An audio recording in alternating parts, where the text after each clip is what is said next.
Afternoon, everybody. To be here, it's a pleasure to be here with fellow feminist climate ambassadors as well. So it's kind of exciting as well to give a little bit of our perspectives, right? When we talk about climate change, when we talk about feminism and intersection. So each one of us have a different understanding of these whole things together. And I think this was a good opportunity also to put these ideas in one kind of presentation. So it's something relaxed. We are in a safe place, so all good, no stress, so to say. So the idea today was to rethink society, to rethink environmentalism and economy, like these three pillars of sustainability, right? So the idea is to give some perspectives in these three aspects. What could be different? How could we imagine our world that's a little bit different than the one that we have right now? Yeah. So when we okay. Hello. This moment. I tried beforehand. Yes.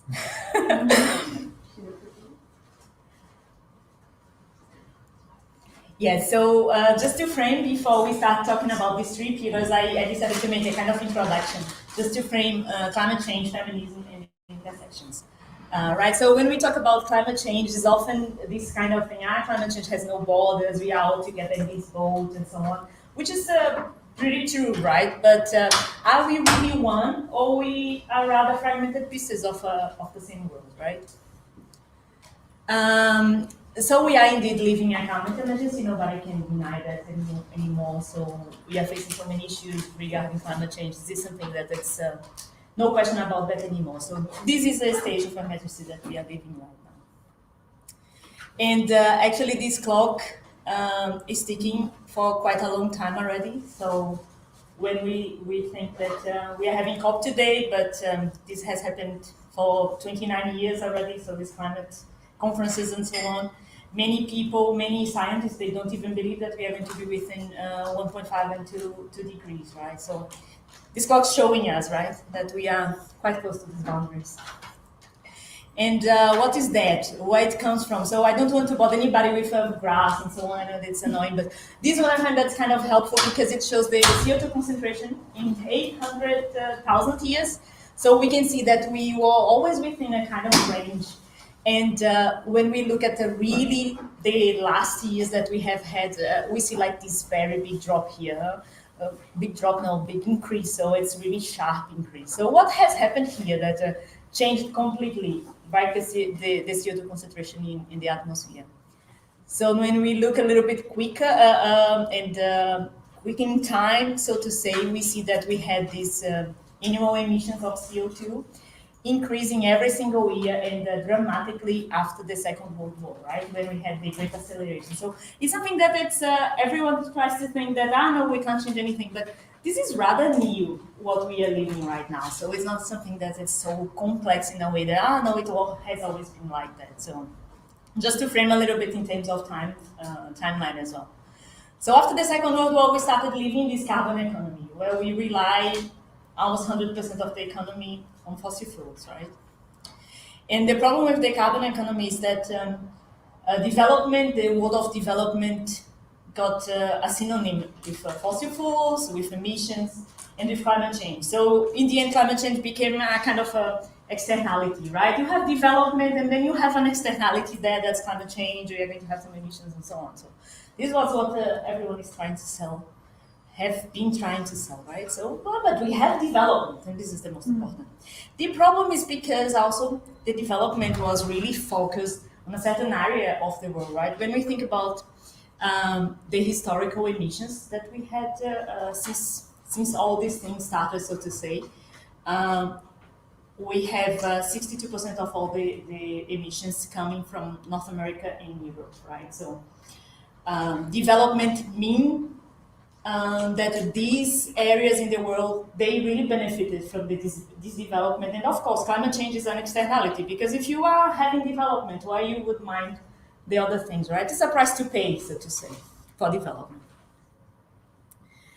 And then when we talk about the emissions, is also this whole thing with inequality we cannot forget. So if we have 5 tons of carbon dioxide, everyone in the world in average every year, but then when we look to developing countries, actually this is half of it. So people have allowance that's much lower than the average. And then when we go to places like Europe, you have 2 times these. If you go to countries like United States or Australia, that's really carbon-intensive economies, you have even 3 times more than the average. So we also see this inequality, right? That it's within the climate discourse as well.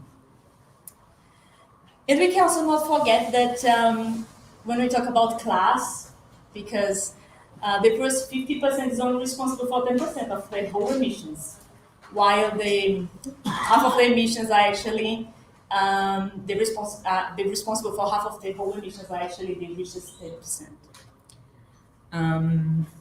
It's an elite problem, right? That everyone says this elite problem, and environmentalism without class struggle is also gardening, right? So we cannot forget that there is a lot of inequalities within the climate discourse.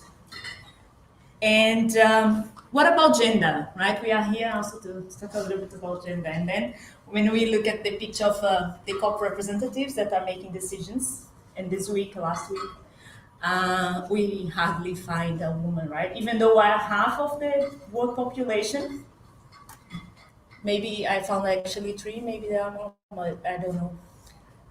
Anyways. And why is that? Because the world is designed within a male Western perspective. And it's not without a reason that they are trying to sell us that the solution for everything is to have a Tesla. Rather than having a BMW with your combustion engine, you should have a Tesla and you are going to save the world, right? And a lot of people are buying actually these ideas. There are a lot of people that are feeling very green because they decided to have an electrical car or having a Tesla, right? And this is just completely crazy. And meanwhile, women are enormously underrepresented everywhere. So we don't need to, I mean, you name it, politics, medicine, decision-making, everything. So we are just left out of the decision-making table, right? And in the end, 80% of the people that are displaced by climate change are women. These are data from the UN, actually. And most of them, they are from the global south. So this is another layer of inequality within the climate discourse, right? That people try really to forget that. They come to these kind of conferences and they really try to forget that. No, we need to solve these things and then let's have electrified cars and everything is going to be very nice. Unfortunately, right? And these women are still suffering that because they have social-cultural structures that don't allow them to have resources, to have access to resources, decision-making, information, agency. So a lot of things are lacking, even in societies that gender equality is kind of better than others. So this is still something that we are not taking part of in the decision-making process. That's kind of clear. And when you talk about the emissions, because I wanted to bring also something about emissions, and even though there is nothing that is really like, the whole world and the man and woman, but this study actually is kind of nice because it was in Sweden, so developed economy, and we are talking about a woman and a man that they don't have like any difference, so they have the same power purchase, and they still have the same money, so there is no gender gap and so on. But it's still, when we compare those expenditures, so to say, Men still have 16% more emissions than women. So their decisions are still different, even though they are having the same social cultural background and income and so on, they still make some different choices. So everyone knows that also women are more keen on the environmental problems and so on, they have more awareness. So this is also something that we need to keep in mind. So I would say that recognizing differences, inequalities is the first step to real inclusion and justice. So everyone is using these words and every time and so on, but do we really recognize these differences? How are we addressing them? So we also should challenge this belief that nature should be traded like a commodity. It was what we have been doing for all the time, right? So we trade nature as it's a commodity. You just trade them, and this for the benefit of very few people. So I think this is something that we should really challenge. Yeah, so I think that climate change is something that's not going to be solved with the same tools that brought us here. So that's clear. And this is exactly what everyone is trying to do these 29 years of climate conferences, right? That we are going to solve climate change using the same guys that go there with their suits and so on, and doing lobbying and all these things. So with the same tools, I don't think that we are going to change something, right? So we need something different. So we really need system change, we need social innovation, we need some other tools to tackle a problem that's very complex and they require complex advancements, so to say, right? Yeah, so in this sense, I would start the talks for today, and we have Rethinking Society, Rethinking Environmentalism, and Rethinking Economy. And now I would invite Crystal for her talk. So she has the talk, Climate Change Feeding into Securities and Inequalities, Conflicts with Displacement and Global South. Thank you. So you just...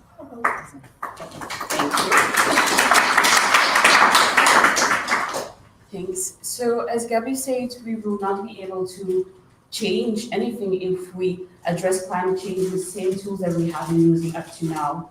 So one of the things that I really wanted to bring forward is how climate change is feeding into conflicts in Africa and why we really need to start addressing it, because when we look into research papers, or even when we look at the Paris Agreement, we see that that conflicts up to now have not been discussed, or the conflict in the global south has not been integrated in the Paris Agreement. Nothing has been addressed on this topic. So how is climate change feeding into... Okay. Can I just take my laptop? Yeah. Sorry.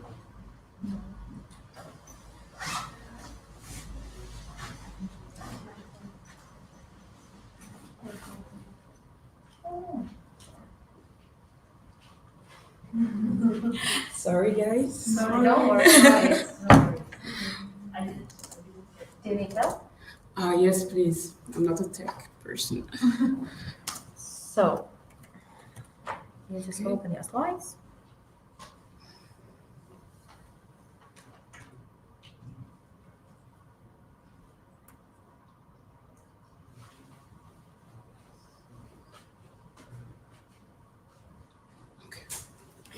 Perfect. And then we'll put this in there.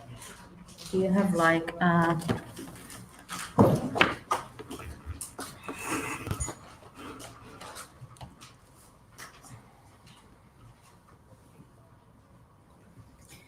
then start the slides. Thank you very much.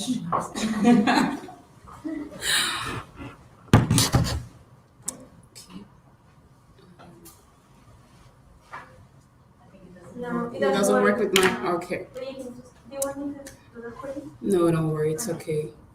Thank you. Sorry.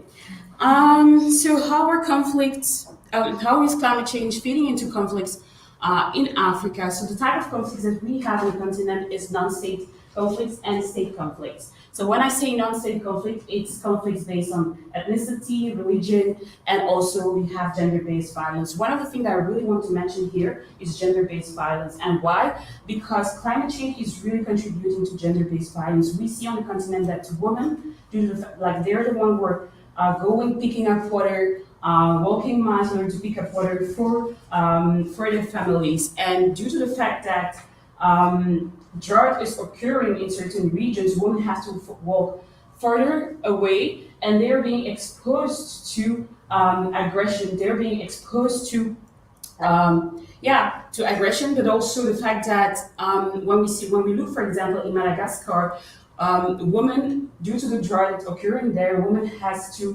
offer their children out for marriage because they have no means anymore to take care of their children. And so this is something that is important. Another thing, so when I say, for example, ethnicity, is the reason why I say ethnicity is because we know that in Africa we have in African countries we have so many ethnicity, we have so many tribes, and what is happening is often you have conflicts within those tribes, and due to the fact that people are competing for resources, this makes it that people will be remembering their differences and competing even more for those resources. Another thing I want to mention is state conflicts. The reason why I'm mentioning state conflicts makes me think about what's happened in the Delta region with Shell. So what's happened there, we all have heard about what Shell did in the Delta region. And what happened there as a protest against Shell due to the fact that people in the Delta region were exploited and were gaining nothing from those resources, were gaining nothing from this exploitation. Those people in Delta region, meaning the Ogboni people, were starting protesting, and what Shell did was paying the government, this is what happened, but not officially said, paying government in order to send military forces that will be taking care, silencing people in the Delta region. So this is how we see that environmental degradation, climate change is feeding into conflict. So what are the causes of conflict? Like I said earlier, so we see environmental degradation due to the presence of extractive companies. We also have insecurity, so food insecurity. So people who are experiencing drought in their communities they cannot produce any more food on their land. So most of the time when you see, for example, pastoralists, which are people who have livestock. So what happened, for example, in the northern region of Nigeria, people, pastoralists will be going to the southern region, where first of all, they do not get along with people in the southern region due to ethnicity. But in order to feed their livestock and for grazing, they will be moving forward, they will be migrating to other regions, which will contribute to conflicts in those regions. We also have a law in Benue State in Nigeria that says that pastoralists are not, they're not authorized to go with their livestock into those regions. And those kind of policies also contribute to first the differences, but also to conflicts in Nigeria. And then, like I say, competition for resources, competition for water, competition for land due to drought. So as you can see here, most of the conflicts that are occurring on the continent due to climate change happen in the Sahel region and in the Horn of Africa. So I have mentioned most of the cases in Nigeria. I'm not really an expert when it comes to the Horn of Africa, but I really want to invite you to participate in the talk that Joanna Alazar will have tomorrow in the UN virtual exhibition, and she will be talking about the conflicts due to climate change in the Horn of Africa, which are in Somalia, Eritrea, Djibouti, and Ethiopia and Sudan. So another thing that I want to highlight is that the World Bank estimates that the number of internal climate migrants could surpass more than 143 million by 2050, which is 86 million people in sub-Saharan Africa. Up to now, when it comes to Southern Africa, we see that over the last years, 3 million people have been displaced when it comes to Mozambique, Tanzania, and Malawi. What is really important to remember here is that neither the Paris Agreement nor last November's United Nations Climate Change Conference in Bonn have addressed the link between climate change and armed conflict. But also there is very little research being done and addressing the link between climate change and the conflicts in the globe in Africa. So one of the things that's also important and that we really need to start addressing is that adaptation strategies that have been developed on the continent and that are being implemented do not take those factors into account. So for me, I believe that these are the things that we really need to start talking about, addressing. I have been for the past days in at COP, and none of this, when it comes to the conflicts in the continent, has been highlighted, has been addressed. And I think, like, if we really want to make the change, we really need to start looking into the conflicts, how conflicts are related to climate change, and yeah, in order to come with efficient adaptation strategies. Thank you.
Roman Catholic Church had been around for over 1,000 years and had become bloated and corrupt.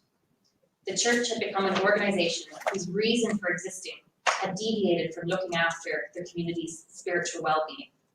Instead, the organisation sought to make itself wealthy. They told people that they could not have a direct relationship with God. They, the priests, were the intermediaries between people and God, between people and salvation, or survival in the next world. Similarly today, we have economists who tell us that they have to be our intermediary to explain to us how the economy, how our house management works. And yet, as we have all known, they are mismanaging our house. They are mismanaging our economy.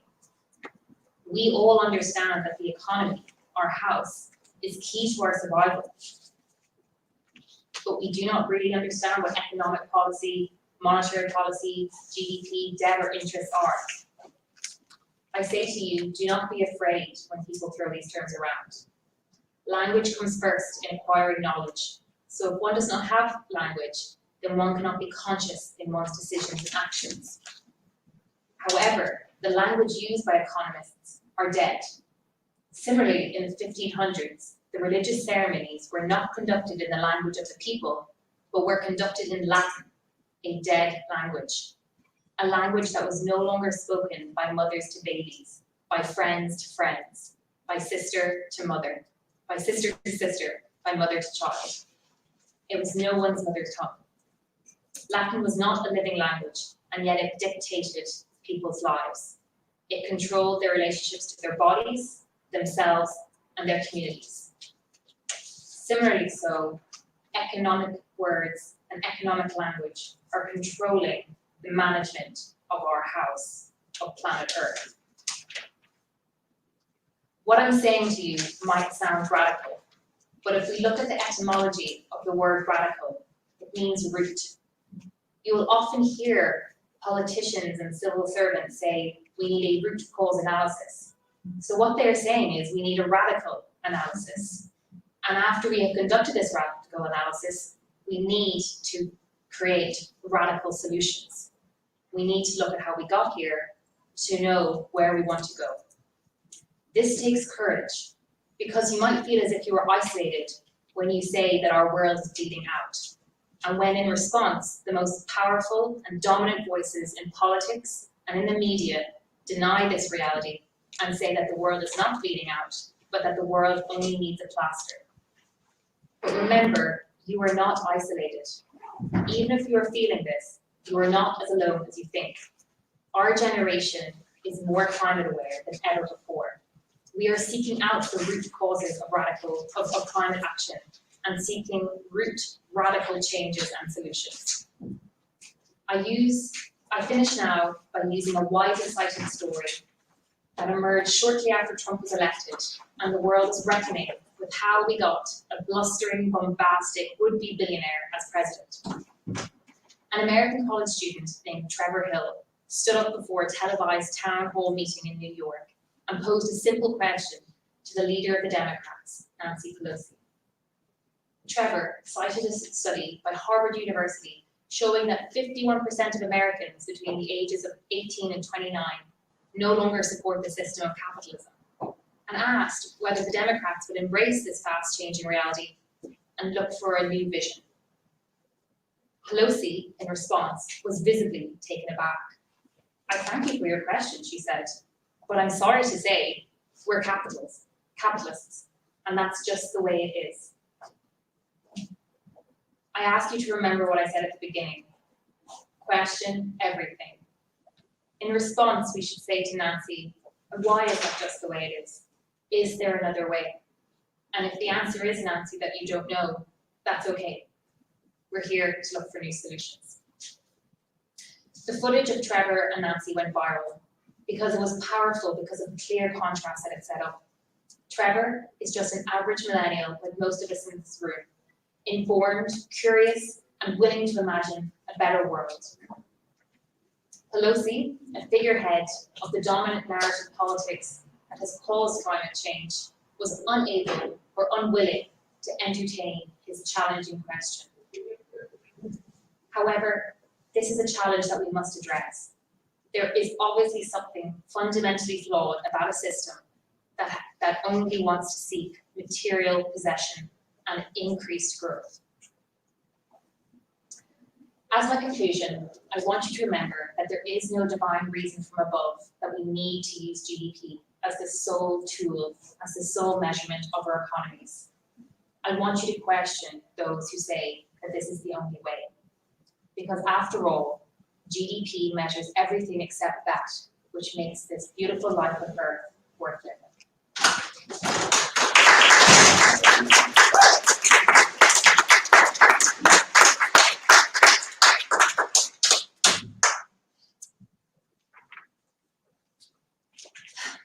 So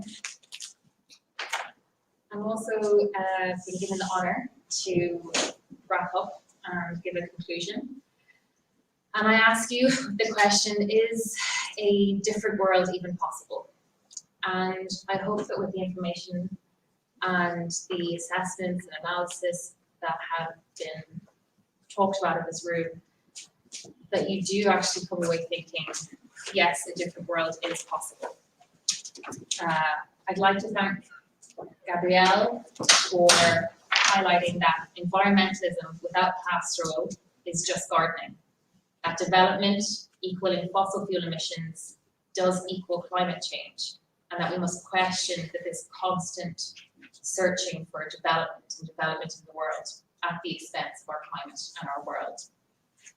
I think all of the speakers here today emphasize to you that the same tools that created this situation we're in are not going to be the ones that will solve this situation.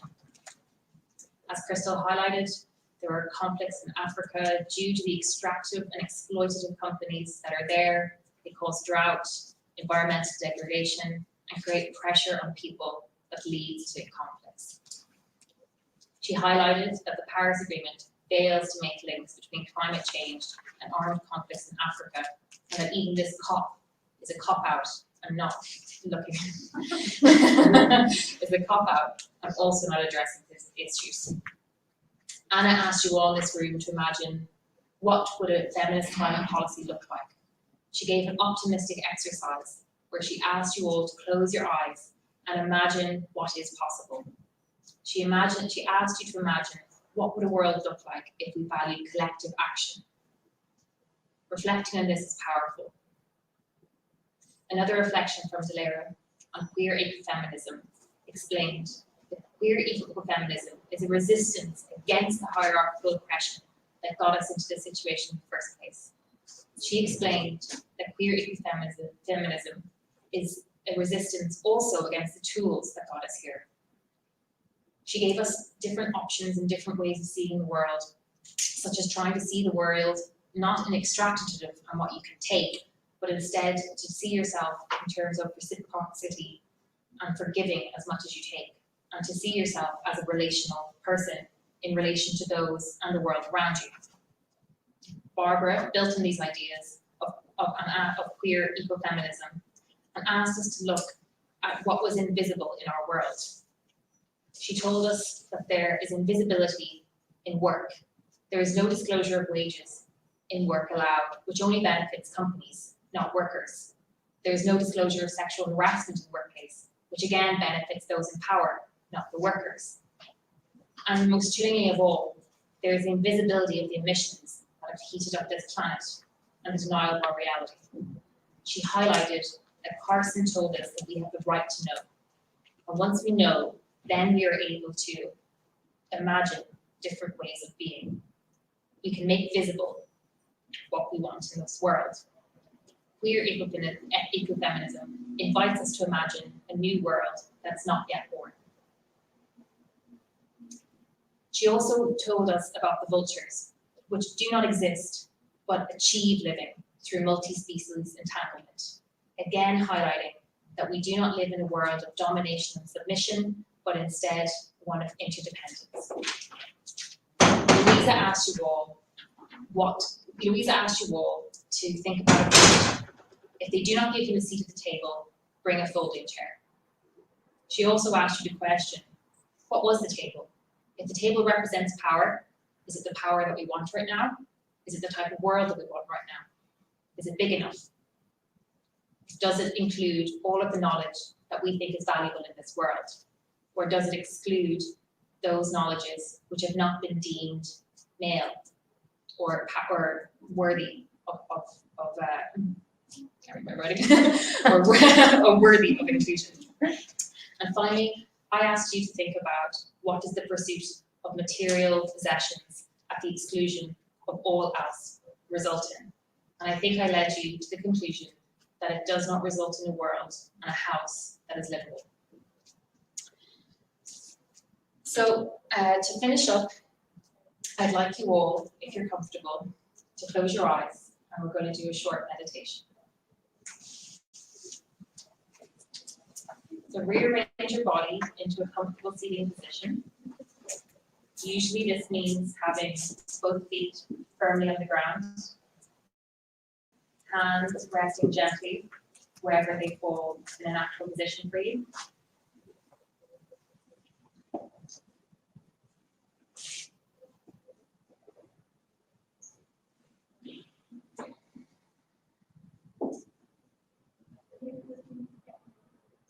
So we've heard a lot of information today. We've heard a lot of information all week. For you to be in this room at all, you've probably heard a lot of information in your lifetime that has been very upsetting. Christiana Figueres, who was one of the architects of the Paris Agreement, as she was the lead negotiator for climate change for the UN. She was the lead negotiator for the climate change agreements for the UN, said that we have to look after ourselves. It is vitally important that we care for ourselves before we try to go out and care for others. She calls this radical regeneration. And that is what this meditation is. First, connect with the earth that we are all feeling right now. Feel the support of the earth that is so generous to us and which responds to our needs. Remember that this earth will respond with generosity and love towards you. Get grounded in that feeling. Feel supported by the earth. Take a few minutes to connect with all the people in this room. Even while you are internal, remember and appreciate that there are so many of us here who appreciate being present for our lives, who appreciate being more present, who appreciate walking through this world with consciousness.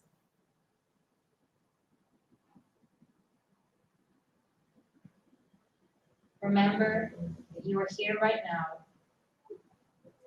with like-minded friends.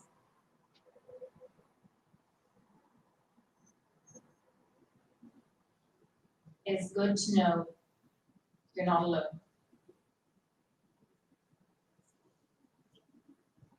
It is good to feel that shared connection.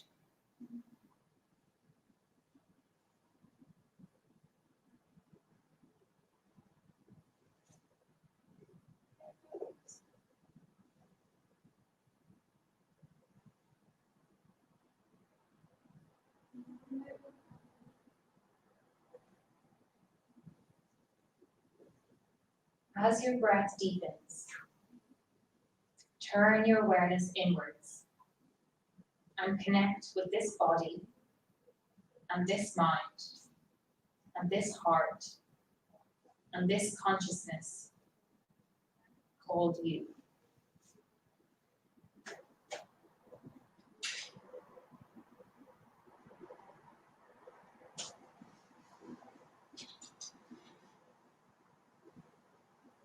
Tune into this thing called you with appreciation and presence.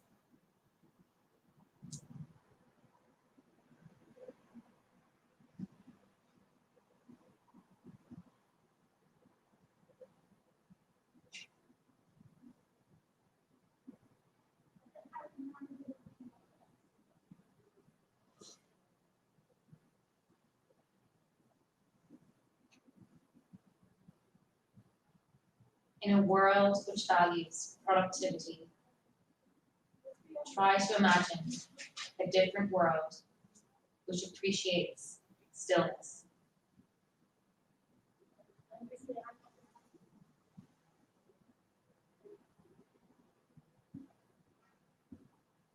Remember, try to appreciate the stillness you are generating in yourself right now.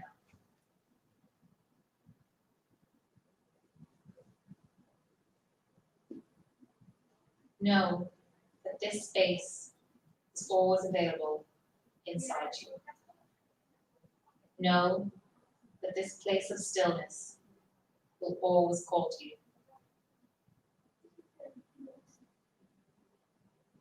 Know that tuning into this stillness is a radical act.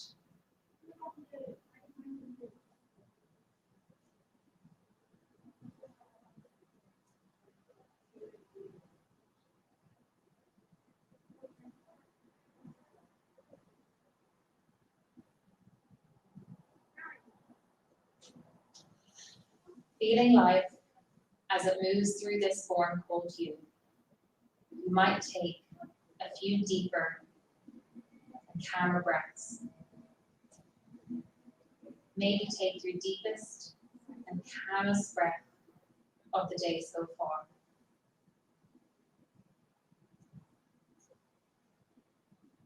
In the act of generosity towards yourself, maybe take another.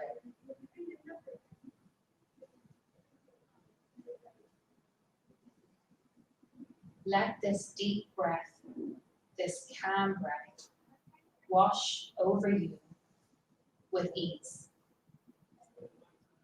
And let the breath find its own natural rhythm.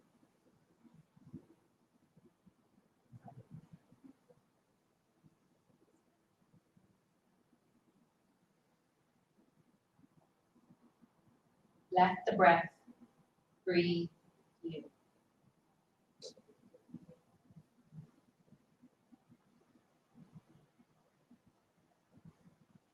Be appreciative of the fact that you are sitting here breathing.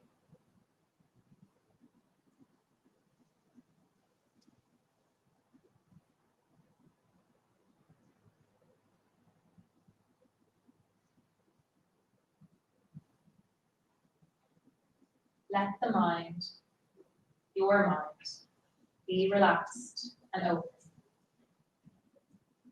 If anything calls your attention, then recognize this as part of this moment's experience, and recognize that, and notice that. And then notice that you're sitting here breathing.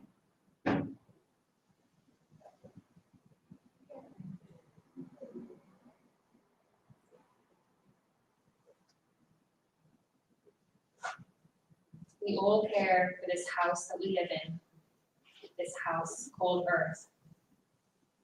But remember that you must take care of your own house that you live in, your own body. By sitting here breathing, you are doing that. You are taking care of your house.